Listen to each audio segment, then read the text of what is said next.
Alhamdulillahirabbil alamin wassalatu wassalamu ala asrafil anbiya'i wal mursalin wa ala alihi washabbihi wattabi'in.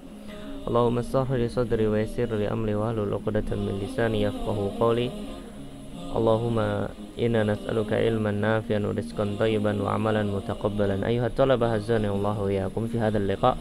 Insyaallah ta'ala naqra tafsir surat al-kahfi ayat 39 ila ayat 44. Lumayan panjang ayatnya. Jadi kita baca secara ringkas saja. Di sini ayatnya dimulai dari walaula iddakhalta jannataka qulta masyaallah ila akhiri antum taqra'una bi anfusikum. Al-ma'anil kalimat huna aw yusbiha ma'uha ghawra aw yusbiha ma'uha ghawra. Ghawra huna bimana ghair dahiban fil ard. Ini airnya pergi ke tanah, maksudnya meresap. Ghauran, meresap airnya ke tanah. Kemudian di sini ada ayat 42 wa ukhita bi thamari fa asbaha yuqallibu kaffayhi ala ma anfaqa fiha wa hiya khawiyatun ala urushiha. Urus di sini jamu ars wa huwa saqf. Antum tahu saqf loteng, atap. Alladhi yusbiha, tapi di sini maksudnya ars di sini apa? Alladhi yusna minal amin, yang dibuat dari tiang-tiang, penyangga-penyangga, litatamadda ilaihil aqsanul inab, untuk bersandar di sana tangkai-tangkai anggur. Maksudnya apa? Kalau bahasa saya itu rambatan-rambatannya pohon anggur. Diurusiha, maksud di sini bukan atap tapi apa? Rambatan-rambatan pohon anggur. Nah, naqra na'rif min khilal qira'ati tafsir huna. Walaula iddakhalta jannataka, Allah Subhanahu wa taala mengatakan di sini, andaikan engkau, yakni kafir, ketika engkau memasuki kebunmu, hal lahina dakhalta bustanaka wa ajabaka ma fih, engkau memasuki kebunmu dan engkau merasa takjub dengan apa yang ada di dalamnya, qulta ma sya Allah, ai syai'un sya'allahu kan, itu semua yang ada di dalam kebunmu itu atas kehendak Allah Subhanahu wa taala. Maknanya annal jannatain, bahwasanya dua kebun dia, kullu ma fihima, dan apa-apa yang ada di dalam kebunnya itu, innama hasala, semuanya yang terjadi di kebunnya tersebut, bimasyiatillah, dengan kekuasaan Allah, dengan kehendak Allah Subhanahu wa taala. La quwata, tidak ada kekuatan ala imaratil, untuk memakmurkan kebun-kebun tersebut, wa tadbi amri, dan mengatur sedemikian rupa. Allah jadikan di sana ada sungainya, Allah jadikan di sekelilingnya pohon-pohon kurma sebagai pagar dan semisalnya. Itu tidak ada kecuali kekuatan Allah Subhanahu illa billah, lebih ma'unati, dengan pertolongan Allah Subhanahu wa taala, wa ta'idi, dan penetapan Allah Subhanahu wa taala. Kemudian intarani ana aqalla minka mala wa walada. In di sini ada tu syarat. Wa jawabu syarat fi qaulillahi ta'ala fa sarabi ayyutiyani khairam min jannatika. Walaupun engkau melihat saya ini kata al-mu'min, bahwasanya aku ini aqalla minka mal, hartanya lebih sedikit, wa walada, dan anak-anak saya lebih sedikit daripada engkau, yakni sahib kafir. Fa'asa, dan mudah-mudahan Rabbku, kata yang mukmin, ayyutiyani, untuk memberikan kepadaku khairam min janika, lebih baik daripada kebunmu tersebut. Wa min fa'id hadhil ayah, di sini disebutkan al-hathu 'alal qaul, dianjurkan untuk mengatakan masya Allah la quwata illa billah. Kapan? Untuk siapa? Liman a'jabahu, bagi orang yang merasa takjub terhadap sesuatu, min halihi, dari keadaan dia, au mali, dari harta dia, ataupun waladi, ataupun anak. Jadi ketika antum takjub, apa yang antum katakan? Antum katakan masya Allah, laisa subhanallah. Subhanallah dikatakan ketika hal-hal yang jelek. Antum melihat orang mencuri, subhanallah, maha suci Allah dari perbuatan tersebut, dan semisalnya. Tapi kalau antum takjub mengatakan masya Allah. Tsumma ba'dah fa asa rabbi ayyutiyani khairan min jannatika. Tadi perkataan yang mukmin, ia berharap agar Allah Subhanahu wa taala memberikan hal yang lebih baik daripada kebun yang orang kafir tersebut. Taban huna fid daril akhirah, taban huna fid daril akhirah, nanti di surga Allah Subhanahu wa taala. Wa yursil 'alaiha, dan ia berharap agar Allah Subhanahu wa taala mengirimkan alaiha, yani ala jannatika, yani ala jannatikal kafir, fid dunya allati di kebunmu yang ada di dunia tersebut, yang engkau mengira bahwasanya kebunmu tersebut la tabid wala tufna, tidak akan sirna, tidak akan bisa hilang, akan kekal. Khusbanan minas sama. Apa mana khusban? Khusban bina adab, agar Allah turunkan azab kepada kebunmu minas sama, dari langit. Tentunya yang datang dari langit di sini disebutkan min sa'iqah, dari petir, wa matrun azim, hujan deras, mus'ij yang menjadikan gelisah, mus'ijun yang sangat dahsyat, yuqli zar'uhu yang mana akan menjadikan engkau gelisah, zar'uhu zar'uha kebun dia, wa asjar dan pohon-pohonnya si kafir.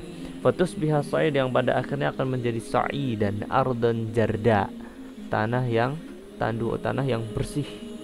La nabata fih, tidak ada tumbuhan di sana. Zalaqa yang nazala fi tazilu fiha al-aqdam, menjadi licin, saking hujan deras menjadi becek dan sebenarnya tumbuhannya hilang semua menjadi licin. Au yusbiha ma'uha ghaura, ataupun air yang ada di dalam kebun tersebut dahiban fil ard, meresap ke dalam tanah. Falam tastati alahu talaba ailan taqdir ala talabi, yang mana hal tersebut tidak bisa diminta, wala ala raddihi, dan juga tidak bisa untuk ditolak, bihilatin minal hil, dengan hilah-hilah yang dibuat, tidak bisa, karena itu ketetapan Allah Subhanahu wa ta'ala. Kemudian Allah mengatakan wa uhita bithamarihi, yang mana Allah katakan ahatal adab, Allah lingkupi kebun tersebut, kebun buah-buahan tersebut dengan azab. Wadzalika, yang mana Allah taala arsala ilaihi nar, Allah kirimkan untuk kebun tersebut nar, api, fa ahlaqatha, kemudian api tersebut menghancurkan kebun tersebut, wa ghara ma'uha, dan kemudian airnya hilang. Fa asbaha yuqallibu kafayya ala ma anfaqa fiha, kemudian orang kafir tersebut fa asbaha yuqallibu, membolak-balikkan tangannya, yakni yadrib biyadihi alal ukhra, memukul satu tangannya ke tangan yang lainnya, ta'sifa atau ta'assafan, sebagai bentuk penyesalan, alal amwal lati anfaqa 'alaiha, terhadap harta yang ia usahakan tersebut dengan hal tersebut. Wahya khawiyah ala urushiha, khawiyah yakni saqitah, hancur, ala urushiha, dari atas sampai bawah hancur lebur, ala da'imuha, tiang-tiang tadi disebutkan. Jadi ayat ini semisal dengan ayat di dalam surat Al-Baqarah, yaitu kisah lemar wa'id, apa ayatnya yang mar, wa idza marra ala qaryati wa hiya khawiyatun ala urusha, khawiyah, hancur lebur, emang benar-benar hancur. Urus tadi disebut apa tadi? Rambatannya pohon atau rambatannya ranting-ranting inap, anggur. Wa yaqulu, dan ia mengatakan ya laitani lam usyrik bi rabbi ahada, andai kata aku dulu tidak berbuat syirik kepada Allah Subhanahu wa taala. Alima, ia mengetahui ma ahalla bihi, apa yang menjadikan ia hancur, innama huwas bisababin kufri, yang mana disebabkan dengan kekufuran dia, kesombongan dia, tughyan, fatamanna law lam yakun musyrikan, dan ia berandai-andai andai kata ia tidak berbuat syirik kepada Allah Subhanahu wa taala, mungkin Allah tidak akan menghancurkan kebun dia. Walam taqul lahu fi'ah, dan tidak ada di samping ia fi'ah, asyirah, keluarga ataupun anak-anak dia, yang surunahu, yang menolong dia, min dunillah, kecuali hanya Allah Subhanahu wa taala yang bisa menolong, wa makana muntasira, dan dia tidak memiliki penolong, seorang pun penolong, wa makana mumtani'an, dan tidak ada yang bisa menghalangi dari azab Allah Subhanahu bi quwwatihi an intiqamillah. Bunalika idza waqa'al azab, dan tatkala azab itu sudah terjadi, al-walayatu lillahil haq, maka maulah loyalitas kepada Allah Subhanahu itu akan nampak. Orang-orang akan berloyalitas, hanya berharap kepada Allah Subhanahu, minta perlindungan semisal faqulu ahadin mu'min, dan setiap orang, entah itu mukmin entah itu kafir, yarji'u Allah, mereka akan kembali semua kepada Allah Subhanahu wa taala, wa ila mawaliyatihi wal khudu', dan ia akan loyal kepada Allah Subhanahu wa taala, mengakui keesaan Allah Subhanahu wal khudu', dan mereka akan merendahkan diri kepada Allah Subhanahu wa taala. Itu emang hakikatnya seperti itu, sebagaimana disebutkan di dalam surat Al-Ankabut, fa idza raqibu fil fulqi, dan tatkala mereka menaiki fuluk, safinah azim, mereka tergoncang-goncang dengan badai di tengah laut tersebut, da'allahu mukhlishina lahuddin, mereka sungguh akan berdoa kepada Allah Subhanahu dengan ikhlas,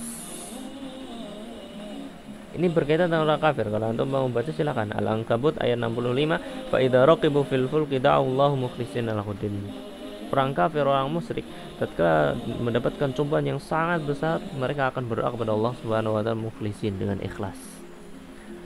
Huwa khairun thawab, yang mana Allah Subhanahu wa taala memiliki balasan yang sangat luar biasa, wa khairun uqba, dan begitu juga hukuman yang lebih baik juga bagi orang-orang yang menentang Allah Subhanahu wa taala. Thumma al-akhir huna wal fawaid min hadhihi al-ayah. Yang pertama, al-i'tibaru bi halil ladzi an'ama Allahu alaihi ni'man dunyawiyan. Kita mengambil ibrah dari keadaan orang yang diberikan Allah nikmat duniawi, tapi Allah Subhanahu wa taala menghancurkan fa'ahlathu, menghancurkan nikmat-nikmat an